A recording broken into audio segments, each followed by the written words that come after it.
Sinag ng buwan. Magandang gabi, Sir Clay. Ako si Mylene at nais kong ibahagi sa iyo ang isang karanasang hindi ko makakalimutan. Isang gabi sa Balete Drive. Matagal na akong naririnig ang mga kwento tungkol sa lugar na iyon, ngunit hindi ko inakala na ako mismo ang makakaranas ng katakutan doon.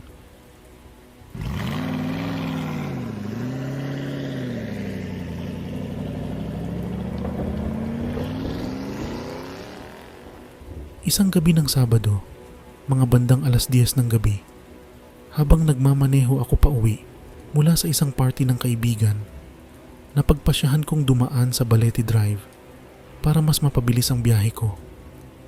Alam kong maraming kwento ang kumakalat tungkol sa lugar na yon, pero dahil sanay akong dumaan doon sa araw, hindi ko na inisip pa ang mga babala.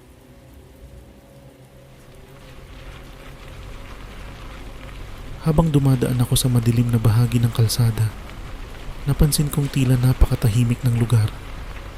Wala akong makitang ibang sasakyan at ang mga poste ng ilaw ay tila nagkukulang ng liwanag. Lumalim ang aking kaba, pero nagpatuloy ako sa pagmamaneho.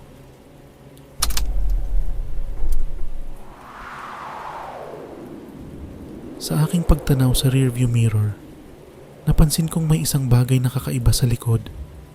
Isang anyo ng isang babae na tila puting-puti ang damit ang nakatayo sa gitna ng kalsada. Ang buhok niya ay mahaba at nakatakip sa kanyang mukha. Bigla akong kinilabutan at halos hindi ko maigalaw ang aking mga kamay sa manibela.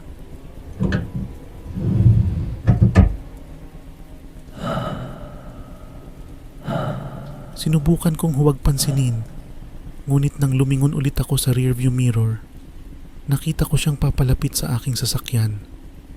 Sa takot, bigla akong pinaharurot ang kotse. Ngunit sa bawat liko ko, parang palapit ang anino ng babae.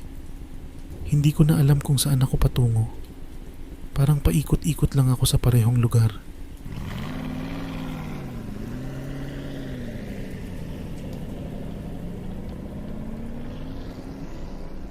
Sa isang saglit ng desperasyon, sinubukan kong tawagan ang isa kong kaibigan.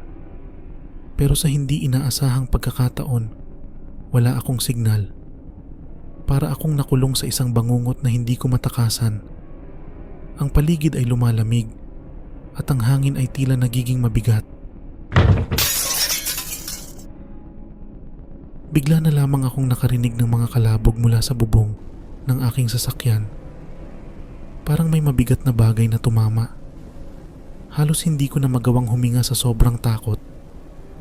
Nang sumulyap ako sa side mirror, nakita kong ang babae ay nasa tabi na mismo ng kotse ko, nakatitig sa akin.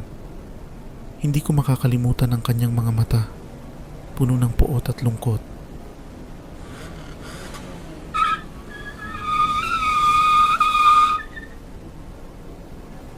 Sa sobrang takot, bigla akong sumigaw at pinaharurot ko na ang kotse ng mas mabilis.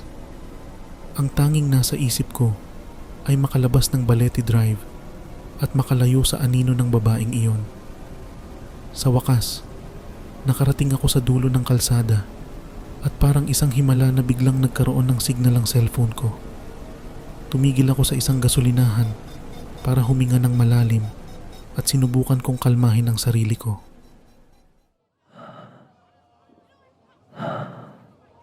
Nang magkita kami ng aking kaibigan, ikinuwento ko sa kanya ang lahat ng nangyari. Hindi siya makapaniwala sa aking kwento, pero ako mismo, alam kong totoo ang aking nakita at naramdaman. Hanggang ngayon, tuwing naiisip ko ang gabing iyon, hindi ko maiwasang kilabutan. Mula noon, hindi na ako muling dumaan sa Balete Drive, lalo na kapag gabi.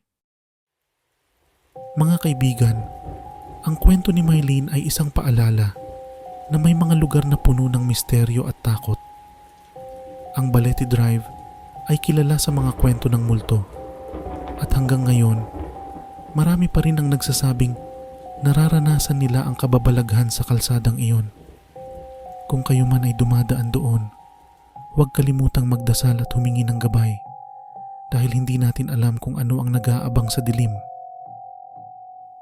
Sinag ng buwan.